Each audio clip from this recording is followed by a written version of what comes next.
saya perhatikan kes Najib Razak ini, kes Datuk Seri Najib Razak ini sangat pelik bagi pengamal undang-undang macam saya, kerana sejak 2018, sejak kes ini bermula, seolah-olah ada dua mahkamah di situ. Satu mahkamah betul-betul di dalam mahkamah, satu lagi mahkamah di Facebook untuk sentimen orang awam.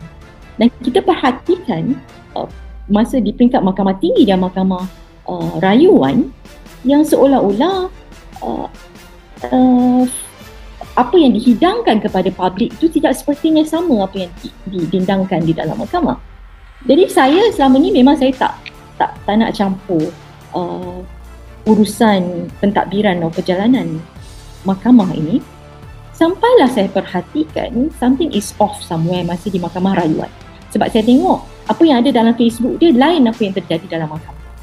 Dan true enough, mahkamah rayuan menolak segala taktik-taktik beliau itu kerana tidak menepati prosedur mahkamah. Dan bila di mahkamah persekutuan baru-baru ini, saya memang sendiri mengambil inisiatif untuk, saya rasa perlu untuk rakyat memahami perjalanan kes di mahkamah persekutuan supaya rakyat tidak terbabit dengan sentimen awam yang saya rasa akan mengganggu-gugat proses keadilan yang dibuat. Jadi sebabnya itu, macam saudara Zack katakan tadi, beliau baca penulisan saya di Facebook. Penulisan saya di Facebook tidak menjelaskan merit case atau substance dia atau apa itu, bagaimana keputusan kes itu saya tidak jangkakan atau predict, tapi saya lebih memberitahu apa sebenarnya yang terjadi di mahkamah supaya ia tidak di-spin di Facebook orang-orang tertentu atau saitur-saitur tertentu yang boleh menjejaskan reputasi mahkamah. Jadi itu yang saya lakukan selama ini. Mungkin saya boleh bukakan itu dulu sebagai mukadimah, dan saudara Zack boleh tanya-tanya soalan lain. Kan saya cakap panjang-panjang kan, terlampau panjang pula. Tindakan yang dilakukan oleh Datuk Seri Najib ni iaitu dengan melakukan sumpah sebelum perbicaraan disambung pada hari Selasa tu, dia ada buat satu sumpah ni. Jadi apa pandangan Liana berkenaan sumpah itu? Kita tahu yang ini bukan merupakan sumpah pertama yang beliau buat berkenaan dengan kes-kes yang beliau terbabit. Sumpah pertama yang saya ingat dibuat berkenaan dengan kes Altantu ya. Dan sumpah kedua yang saya ingat juga dibuat ketika kes yang sama SRC ini di peringkat mahkamah tinggi. Dan yang ketiga, mahkamah persekutuan juga beliau telah melakukan satu sumpah, kita panggil sumpah muhabalah tak saya, atau sumpah laknat. Muhabalah yang dibuat sehari sebelum jatuh hukum pada 22 hari bulan. Jadi pada saya itu kebebasan dia. Mungkin itu caranya beliau nak menunjukkan beliau tidak bersalah. Kita tidak boleh halang, itu hak beliau. Namun demikian adalah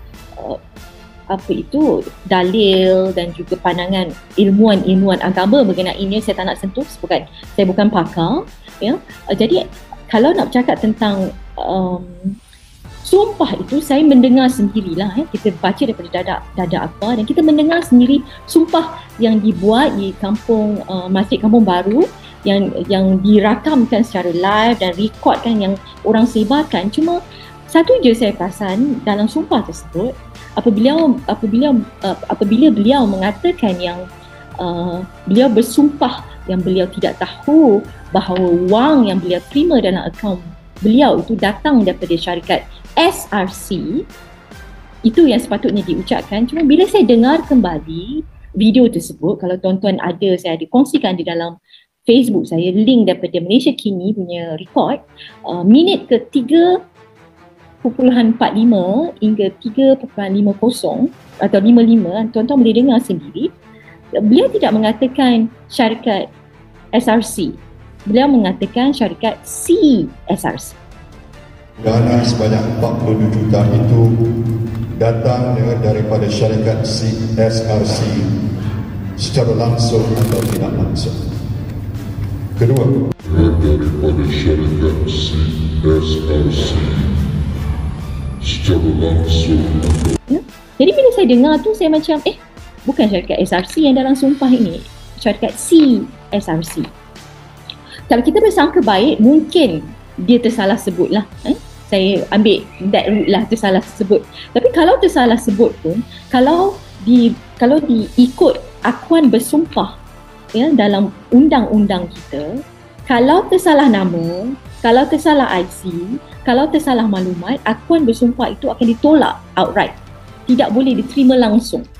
Salah je dalam akuan bersumpah, nama especially tidak boleh terimalah, dah jadi orang lain pula. Syarikat CSRC dengan syarikat SRC itu berbeza. Jadi kalau dia tersalah sebut, pada saya, kalau ikut undang-undang manusia lah, salah. Kalau ikut undang-undang agama, saya kena tanya ustaz dan ustazah yang ada, tapi saya percaya bendanya sama sahaja. Kalau dah tersilap cakap tu, mungkin dia kena repeat sumpah tersebut atau perlu ditolak sebagaimana undang-undang akan bersumpah yang ada. Tapi ramai yang mengatakan yang tak apalah dia tersalah sebut, itu antara dia dengan Tuhan. Jadi kita terima saja, cuma saya rasa perlu orang awam tahu ada terkhilaf sikit sebutan syarikat dalam sumpah beliau itu, sama ada sengaja atau tidak disengaja kan, itu beliau sahaja yang tahu. Tapi niat beliau untuk bersumpah itu kita tidak boleh halang, tetapi sumpah itu tidak ada apa-apa weight atau apa itu cakap tidak carry weight lah, tidak ada apa-apa implikasi terhadap kes ni di mahkamah persekutuan. Kita tidak boleh kata dia sudah bersumpah maknanya dia tidak bersalah, itu tidak boleh dibawa ke dalam mahkamah persekutuan, dan saya rasa itu yang diputuskan memang tidak dibawa, dan mahkamah persekutuan telah menetapkan atau bersetuju dengan penghakiman yang dibuat oleh Mahkamah Tinggi, dan kita dapat sabitan dan hukuman yang saya sebutkan sebentar tadi.